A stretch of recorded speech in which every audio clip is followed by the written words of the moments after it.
यांना साधं पतंग उडीत आहे ना, साधा पतंग 3 वाजल्यापासून जाते आता 6 वाजले. आता सूर्यमावळाचा टाइम आलाय.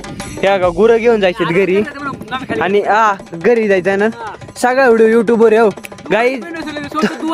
काहीच नाही गाईज. एवढं मोठं इन 2च बिंडोळ्याचा आहेत गाईज. 2च येत. इतके येडे नमुने आहेत गाईज. त्यांना पतंग उडीत आहे ना, पतंग 3 तास जातले तरी काहीच नाही. त्यांना मंगळसूत्र नाही, त्याचं शेपूट नाही, काही मी उडीलाच नाही पतंग. या गाईस मंगळसूत्रांचे या बारगाची परी बर का गाईस. आणि याचा यो परा आहे. यांना पतंगच उडीत आहे ना.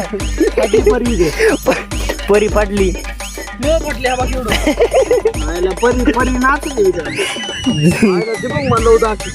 लव दाखी ती लव बारक्या लव दाखी ती गायची त्याची परी.